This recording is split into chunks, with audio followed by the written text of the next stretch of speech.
कब मेरा भाग्य मेरा साथ देने लगेगा? कब मैं अपने जीवन काल में सफल हो जाऊंगा? क्या मैं भाग्यवान हूं? क्या मेरा भाग्य मेरा साथ दे रहा है? ज्योतिष में यदि आपकी तनिक भी रुचि है तो ज्योतिषी के पास पहुंचती ही इनमें से कोई न कोई सवाल तो आप ज्योतिषी से पूछ ही लेते हैं।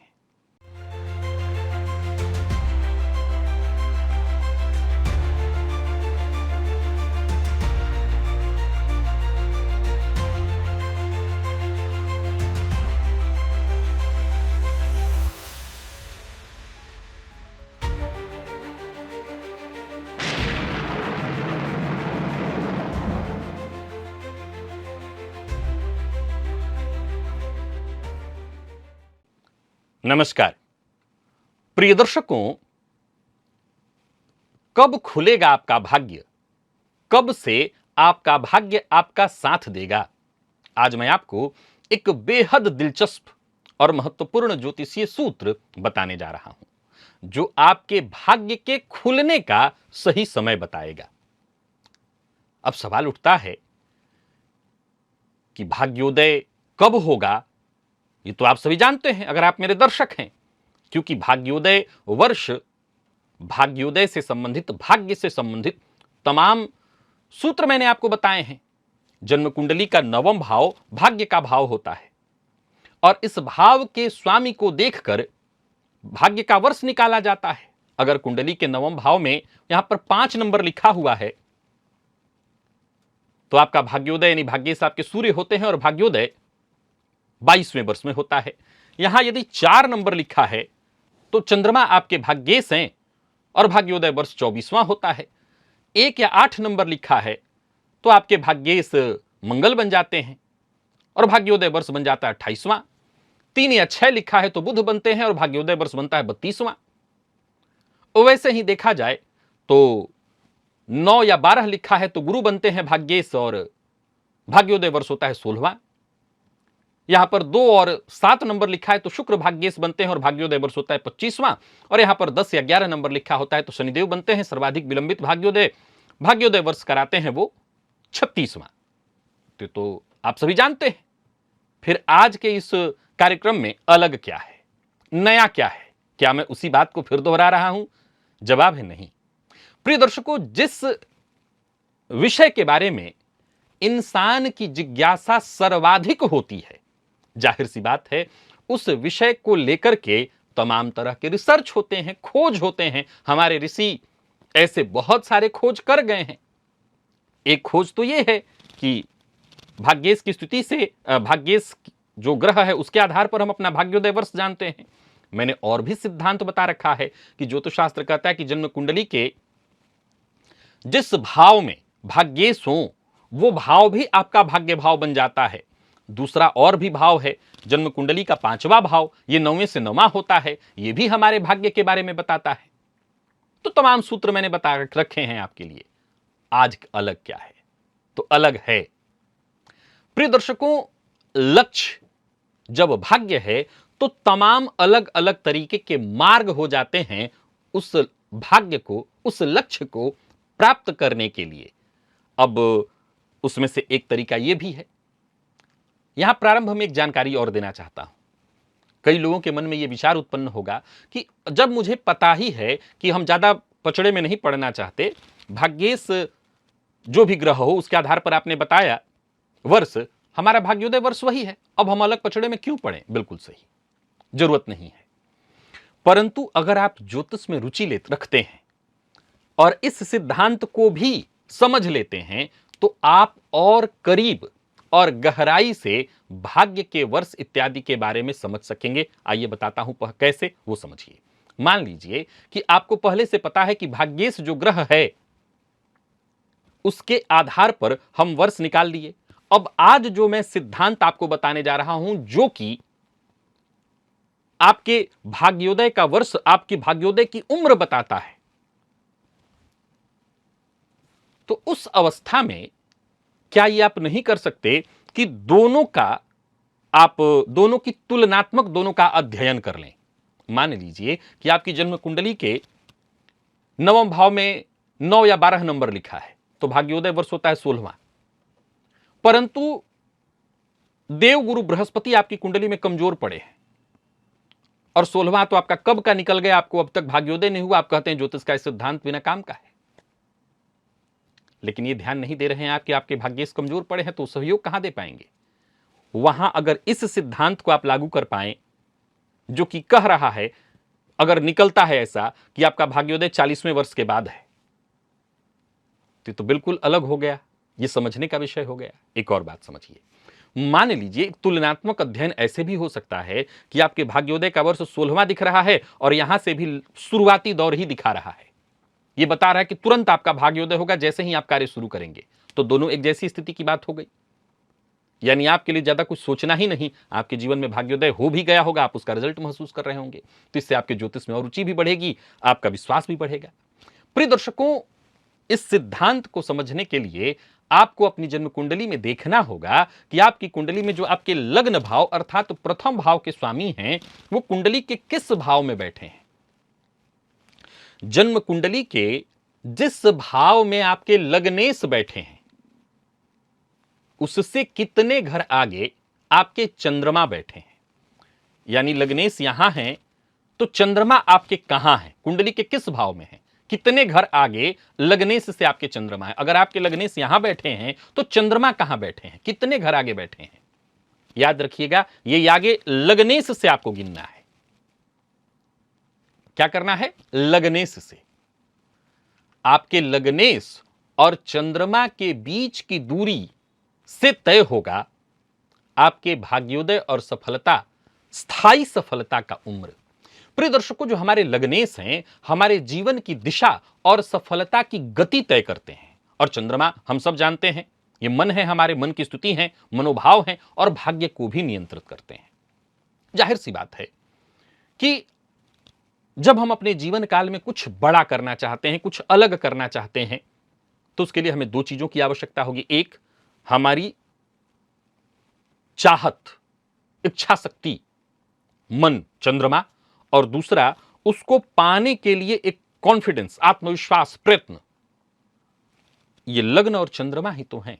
जब ये दोनों एक दूसरे से करीब होंगे या दूर होंगे, तो इसी से भी तय होगा। इससे भी, मैं ये नहीं कह रहा हूं कि यही सिद्धांत है, वो वाला सिद्धांत गलत है, भाग्योदय वर्ष वाला, वो भी सिद्धांत है, ये भी सिद्धांत है। दोनों का लक्ष्य बस वही है कि हम कैसे जान लें करीब ढंग से कि भाग्योदय और सफलता का स्थायी वर्ष कौन सा होगा।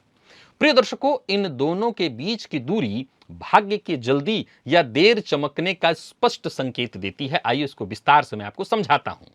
जन्म कुंडली में लग्नेश से चंद्रमा एक या दो घर आगे हों। अब एक या दो घर कैसे, तो एक तो चंद्रमा लग्नेश के साथ ही हो सकते हैं, और अथवा चंद्रमा लग्नेश अगर यहां पर बैठे हैं तो चंद्रमा दूसरे घर में बैठे हैं। ध्यान से समझिए, मान लीजिए आपके लग्नेश यहां बैठे हैं और आपके चंद्रमा यहां पर बैठे हैं, आपके लग्नेश यहां बैठे हैं और आपके चंद्रमा भी यहीं पर बैठे हैं। कहने का तात्पर्य, एक सिद्धांत तो यह हुआ कि आपके लग्नेश और चंद्रमा की युति है, हो सकता है आपके लग्नेश ही आपके चंद्रमा हो, तो उसमें भी यही सिद्धांत आ जाएगा जो मैं आपको बताने जा रहा हूं। तो लग्नेश और चंद्रमा एक दूसरे से या तो साथ हो या एक घर आगे हो। तो ज्योतिष शास्त्र के मर्मज्ञ कहते हैं कि अगर एक घर तक गैप है, पहला घर स्वयं अथवा एक घर तक गैप है, तो यह सबसे ज्यादा जल्दी स्थायी सफलता दिलाने वाला माना जाएगा। यानी ऐसे जातक की जो सफलता है वो उम्र के 25-30, एक आकलन, अगर वो 20वें वर्ष से काम करना शुरू कर देता है, 15वें वर्ष से काम करना शुरू कर देता है, तो उतनी ही उम्र में उसको सफलता मिल जाएगी। लेकिन सबसे ज्यादा हम मान के चलते हैं कि 25 से 30 वर्ष में लोग काम करना, यानी सबसे पहले इसको सफलता मिलेगी।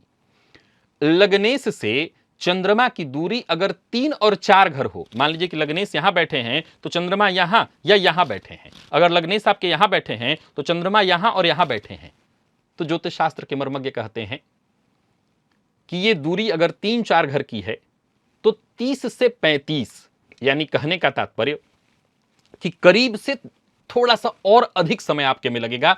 यानी इतना भी विलंब नहीं होगा, लेकिन थोड़ा अधिक समय उनसे ज्यादा लगेगा जिनकी कुंडली में चंद्रमा लग्नेश के बिल्कुल साथ हैं। सफलता का स्वाद थोड़ा सा संघर्ष के साथ आप सब चखेंगे, लेकिन फिर भी आप जल्दी ही चख लेंगे।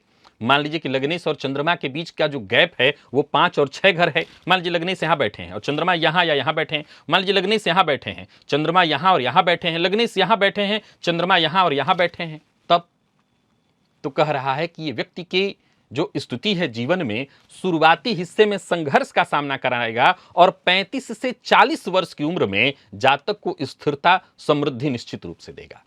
सबसे अधिक दूरी के रूप में अगर देखें तो 7वां 8वां, मान लीजिए लग्नेश लग्न में है और चंद्रमा यहां या यहां बैठे हैं, लग्नेश यहां पर हैं और चंद्रमा यहां या यहां है, 7वें 8वें में है, आमने सामने बैठे हैं या एक घर षडाष्टक योग बना रहे हैं। तो ये कह रहा है कि जीवन के शुरुआती दौर में पहले बहुत उतार चढ़ाव का जातक को सामना करना पड़ेगा। वो कई सारे वर्क करेगा, कई सारे कार्य करेगा और जाकर के 40 के लमसम 45 के आसपास वो स्थायी रूप से सफल होगा। मैं फिर यहां खंडन करके समझाना चाहता हूं कि ये जो मैंने उम्र रखा है, इस उम्र को लेकर के आपको बहुत ज्यादा जरूरी है समझना। यहां पर आप हो सकता है कंफ्यूज हो जाएंगे। अगर मेरी कुंडली में ये योग है और मैं अपने उम्र के 18वें वर्ष से काम करना शुरू कर दिया हूं, ध्यान से सुनिए कि एक काम करने की उम्र क्या है, 25 से 30, लेकिन मैंने 18वें वर्ष में 15वें वर्ष में काम करना शुरू कर दिया, तो जरा 25-30 से आकलन कर लीजिए। मैंने 40-45 से कहा, तो इसी तरह से व्यक्ति के यानी उस व्यक्ति को जीवन के लगभग 30-35वें वर्ष में जाते जाते सफलता मिल जाएगी। 30 से 35वें वर्ष में जाते जाते सफलता मिल जाएगी। तो वहां यह सिद्धांत बस ये बताने के लिए उम्र बताया जा रहा है कि जब आप काम शुरू करेंगे वहां से इतना समय आपको लगेगा। मान लीजिए आपकी कुंडली में लग्नेश और चंद्रमा का संबंध 9 से 12 घर का है, यानी लग्नेश यहां पर बैठे हैं तो यहां से लेकर के यहां के बीच है, यानी सर्वाधिक दूरी की स्थिति मानी जाएगी। तो ये प्रारंभिक दौर की संघर्ष की स्थिति और फिर जाकर के जीवन के उत्तरार्ध में व्यक्ति को वो मान सम्मान सफलता, यानी 45-50 वर्ष की उम्र में जब इंसान पूरी तरह परिपक्व हो जाता है तब उसके लिए सफलता का मार्ग खुलता है। मेरी तरह बहुत से ऐसे दर्शक होंगे जिनके मन में यह प्रश्न उत्पन्न हो गया कि नहीं, मेरी कुंडली में तो लग्नेश और चंद्रमा के बीच षडाष्टक योग है, 6वें 8वें का संबंध बन रहा है, पर मुझे तो सफलता मिल गई है, जल्दी ही मिल गई है। तो उसके लिए सिद्धांत मैंने प्रारंभ में ही बताया कि एक बार तो आप ये भी देख लीजिएगा, हो सकता है आपके भाग्येश बलवान हो और आपका भाग्योदय 16वें वर्ष में हो गया हो। अब एक अमूमन देखिए, जरा समझिए, जिनकी कुंडली में देव गुरु बृहस्पति भाग्येश होते हैं, 16वां वर्ष शास्त्र कहता है भाग्योदय का। कौन सा ऐसा बच्चा है जो 16वें वर्ष में, अपवाद कोई करने लगे तो नहीं कहेंगे, लेकिन ज्यादातर लोग 16 वर्ष में तो काम नहीं करते हैं, लेकिन उसका कहने का मतलब क्या है कि सबसे अर्ली सफलता, यानी बहुत जल्दी सफलता ऐसे जातकों को मिल जाती है। ये एक करीबी बताने का तरीका है कि सबसे जल्दी सफलता उनको मिलेगी जिनका भाग्येश गुरु बनेगा। तो जैसा हो सकता है कुछ ऐसे दर्शक हों जिनके मन में ये विचार उत्पन्न हो कि नहीं, मैं तो बहुत कम उम्र में ही काम शुरू कर दिया था और मुझे सफलता मिली। तो एक तो आप ये देख लीजिएगा कि आप कितने कम उम्र में शुरू किए थे। दूसरा, एक दो अपवाद और भी हैं। जैसे मान लीजिए कि आपकी जन्म कुंडली में यदि लग्नेश, आपके चंद्रमा देवगुरु बृहस्पति जैसे शुभ ग्रह से दृष्ट हो, देवगुरु बृहस्पति से उनको बल मिल रहा हो, तो भी जातक को शीघ्र सफलता मिल जाती है। देवगुरु भाग्य की गति को तेज कर देते हैं। अथवा आपकी जन्म कुंडली में जो कुंडली का योग कारक ग्रह है वो अगर आपके लग्नेश और चंद्रमा से संबंध बना ले तब भी वो भाग्य को प्राप्त करने की गति को तेज कर देता है। जन्म कुंडली में लग्नेश और चंद्रमा स्वराशि, उच्च राशि इत्यादि में हो तब भी भाग्य को मिलने की जो गति है वो थोड़ी तीव्र हो जाती है। परंतु मूल सिद्धांत जो है वो इतना ही था, आपको समझना, ज्यादा कुछ और नहीं समझाना चाहता। आप यहां दो चीजें देखिए, एक कागज पर लिखिए कि आपका भाग्योदय वर्ष कौन सा है। भाग्योदय वर्ष कौन सा है? मान लीजिए कि शनिदेव आपके भाग्योदय के ग्रह बनते हैं। क्या वर्ष हुआ? 36वां वर्ष, यह भाग्योदय वर्ष हुआ। अब उसी अवस्था में आपने देखा कि आपके लग्नेश और चंद्रमा के बीच की जो दूरी है वो 9 से 12 भाव का अंतर लेकर के बैठा है। मतलब इन दोनों के बीच 9 से 12 का कोई संबंध है। जैसे मान लीजिए लग्नेश यहां है, चंद्रमा यहां यहां यहां यहां है, तो ये क्या कहना चाहता है? उधर से भी तय हो गया और इधर से भी तय हो गया कि आपको काफी विलंब होगा। अब यहां इसका यह मतलब नहीं है कि आप 50वें वर्ष में ही सफल होंगे, इससे पहले तो आपको कुछ हो ही नहीं सकता। लगातार संघर्ष करने से आपको रिजल्ट मिलेगा, लेकिन ये कह रहा है विलंबित मिलेगा। कहने का तात्पर्य आपको ये जान जाएंगे आप कि मेरा भाग्योदय जल्दी हो पाएगा या विलंब से होगा। आशा करता हूं ये सिद्धांत आप एक बार लागू करेंगे। मैंने कई सारी कुंडलियों पर लागू किया, इसके बाद आपको बता रहा हूं, और इसका लाभ भी उठाएंगे। आज के लिए बस इतना ही, इजाजत दीजिए, पुनः मुलाकात होगी। तब तक के लिए नमस्कार।